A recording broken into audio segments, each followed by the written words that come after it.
Halo guys, selamat malam dan selamat malam juga kepada Ibu dosen terhormat Miss Winda Fitri SHMA selaku dosen mata kuliah Hukum Adat kelas 1 IHMA.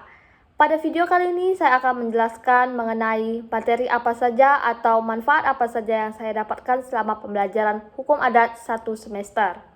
Pertama saya akan menjelaskan mengenai apa itu hukum adat. Hukum adat adalah wujud gagasan kebudayaan yang terdiri atas nilai-nilai budaya, norma hukum, dan aturan-aturan yang satu dengan yang lainnya, berkaitan menjadi suatu sistem yang dimiliki sanksi real yang sangat kuat. Dasar berlakunya hukum adat. Undang-Undang 1945 tidak secara eksplisit menyebutkan istilah hukum adat, tetapi melalui ketentuan aturan peralihan pasal 11 ayat 2 sudah merupakan legitimasi bahwa di dalam luar hukum perundang-undangan diakui pula hukum-hukum yang tidak tertulis atau hukum adat.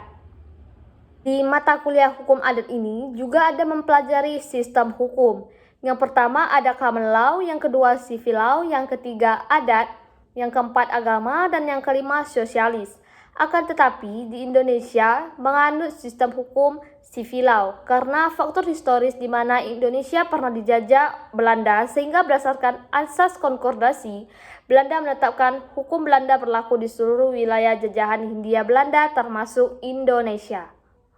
Kali ini saya akan menjelaskan perbedaan adat istiadat dengan hukum adat menurut para ahli. Yang pertama ada terhar. Terhar menyatakan suatu adat istiadat akan menjadi hukum adat apabila ada keputusan dari kepala adat dan apabila tidak ada keputusan maka itu tetap merupakan tingkah laku atau adat. Dan yang kedua menurut Van Dijk, perbedaan antara hukum adat dengan adat istiadat terletak pada sumber dan bentuknya. Hukum adat bersumber dari alat-alat perlengkapan masyarakat dan tidak tertulis, dan ada juga yang tertulis. Sedangkan adat istiadat bersumber dari masyarakat sendiri dan tidak tertulis. Selanjutnya ada hubungan agama dengan hukum adat. Menurut Van der Belt mengeluarkan teori receptio in complexio. Intinya, hukum agama atau Islam diterima secara keseluruhan oleh masyarakat sekitar yang memeluk agama tersebut. Singkatnya, hukum adat mengikuti hukum agama yang dipeluk oleh masyarakat adat itu. Di mata kuliah hukum adat ini juga ada disebutkan mengenai sumber-sumber hukum adat. Yang pertama ada adat istiadat atau kebiasaan yang merupakan tradisi rakyat. Yang kedua, kebudayaan tradisional rakyat.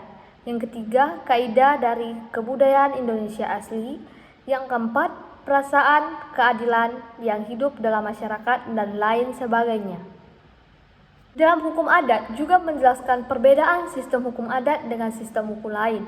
Kira-kira apa sih perbedaan sistem hukum adat dengan sistem hukum lain? Yaitu sistem hukum adat 90% tidak tertulis, sedangkan sistem hukum lain 90% tertulis. Selanjutnya sistem hukum adat untuk merubah hukum tidak memerlukan proses politik melainkan secara natural. Akan tetapi, sistem hukum barat untuk merubah hukum harus melalui proses politik. Di dalam mata kuliah hukum adat juga ada dijelaskan mengenai masyarakat hukum adat. Masyarakat hukum adat adalah sekelompok orang yang terikat oleh tatanan hukum adatnya sebagai warga bersama suatu persekutuan hukum karena persamaan tempat tinggal atas dasar keturunan. Masyarakatnya masih dalam bentuk paguyuban, ada kelembagaan dalam bentuk perangkat penguasa adatnya, dan ada wilayah hukum adat yang jelas. Hukum keluarga dalam perspektif hukum adat. Di Indonesia, sampai saat ini belum ada kepastian mengenai batas usia dewasa. Usia dewasa di Indonesia masih belum ada kepastian, sebab masih didasarkan pada tindakan yang dilakukan. UU Nomor 16 Tahun 2019 tentang perubahan atas Undang-Undang Nomor 1 Tahun 1974 tentang perkawinan. Dalam UU tersebut telah mencantumkan perubahan usia minimal perkawinan dari 16 tahun menjadi 19 tahun. Adapun menjelaskan mengenai hubungan anak dengan orang tua dalam hukum adat. Anak kandung memiliki kedudukan yang penting yang somah dalam keluarga, yaitu 1. Sebagai penerus generasi. Yang kedua, sebagai pusat harapan orang tuanya di kemudian hari. Dan yang ketiga, sebagai pelindung orang tua kemudian hari dan lain sebagainya apabila orang tuanya sudah tidak mampu baik secara fisik maupun orang tuanya tidak mampu bekerja lagi. Di dalam mata kuliah hukum adat sendiri, ada dijelaskan mengenai sistem kekerabatan dalam hukum adat, dan ada juga dijelaskan mengenai keturunan-keturunan dalam hukum adat, seperti garis keturunan terdapat beberapa bagian. Yang pertama, garis keturunan lurus, yang kedua, garis keturunan menyamping, yang ketiga, garis keturunan bapak atau patrilineal, selanjutnya garis keturunan ibu atau matrilineal, dan terakhir garis keturunan bapak dan ibu atau parental. Sekarang kita akan menjelaskan bagian dari asas-asas perkawinan dalam hukum adat. Yang pertama, perkawinan bertujuan membentuk keluarga atau rumah tangga yang kekal, bahagia, rukun, dan damai, atau biasa disebut dengan keluarga sakinah, mawadah, dan warohmah. Yang kedua, sahnya perkawinan menurut hukum adat, yaitu dilaksanakan menurut agama dan kepercayaan, dan ada pengakuan dari anggota kerabat. Selanjutnya, perkawinan dalam hukum adat tidak dipengaruhi faktor usia, yang penting ada izin dari orang tua dan kerabat. Dan yang terakhir, dalam hukum adat juga dikenal poligami atau perkawinan bermadu. Adapun bentuk perkawinan menurut jumlah istri atau suami, yaitu monogami dan poligami. Selain itu juga ada bentuk perkawinan menurut asal istri atau suami, yaitu endogami dan eksogami.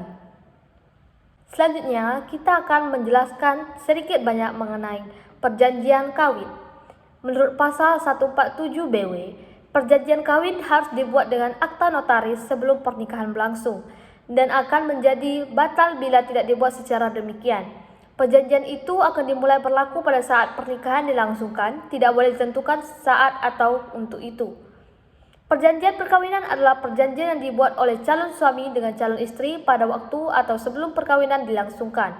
Perjanjian mana dilakukan secara tertulis dan disahkan oleh pegawai pencatat nikah, dan isinya juga berlaku terhadap pihak ketiga sepanjang diperjanjikan.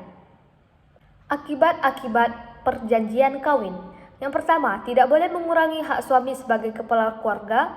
Yang kedua, tanpa persetujuan istri, suami tidak boleh memindah tangankan barang-barang tak bergerak istri. Yang ketiga, dibuat dengan akta notaris sebelum perkawinan berlangsung dan berlaku sejak saat perkawinan dilangsungkan. Dan yang keempat, tidak berlaku terhadap pihak ketiga sebelum didaftar ke Paniteraan Pengadilan Negeri di daerah hukum berlangsungnya perkawinan itu. Selanjutnya, kedudukan tanah dalam hukum adat. Yang pertama, karena sifatnya, dan yang kedua, karena fakta. Yang kedua, karena fakta, yaitu merupakan tempat tinggal persekutuan, memberikan penghidupan kepada persekutuan, merupakan tempat para warga persekutuan yang meninggal dunia dikebumikan. Di dalam hukum adat sendiri tidak mungkin lepas dari namanya hukum waris adat. Perbedaan hukum waris adat dengan hukum Islam. Dalam hukum waris adat, ada harta yang tidak dapat dibagikan, sedangkan dalam hukum waris Islam, semua ahli waris dapat menuntut haknya. Yang kedua, anak perempuan bila mana tidak ada, anak laki-laki dapat menuntut semua haknya. Sedangkan dalam hukum Islam, hak asli waris sesuai dengan bagian masing-masing. Selanjutnya, dalam hukum adat, anak angkat dapat mendapatkan warisan dari orang tua angkat, sedangkan dalam hukum Islam, anak angkat tidak mendapatkan warisan. Dan yang terakhir, di dalam hukum adat ada ahli waris pengganti, sedangkan di dalam hukum Islam tidak ada ahli waris pengganti. Yang terakhir dalam pembahasan kita hari ini yaitu hukum pidana adat. Perbedaan hukum adat dengan hukum pidana ada terdapat beberapa perbedaan. Yang pertama, di dalam hukum pidana yang dapat dipidana hanya badan pribadi, sedangkan dalam hukum adat masyarakat dapat dikenakan denda atas perbuatan warganya. Yang kedua, di dalam hukum pidana, orang dapat dipidana kalau mempunyai kesalahan baik kesengajaan atau kelalaian. Di dalam hukum adat, tidak semua memerlukan pembuktian. Dan yang terakhir di dalam hukum pidana, tiap-tiap delik menentang kepentingan negara, sedangkan di dalam hukum adat, delik terutama menjadi persoalan yang terkena keluarga. Sekian penjelasan dari saya mengenai materi kuliah hukum adat selama 1 semester yang dapat saya terima oleh pembelajaran Miss Winda Fitri SHMH. Terima kasih atas pembelajarannya dan atas ilmunya. Semoga bermanfaat bagi kami. Terima kasih.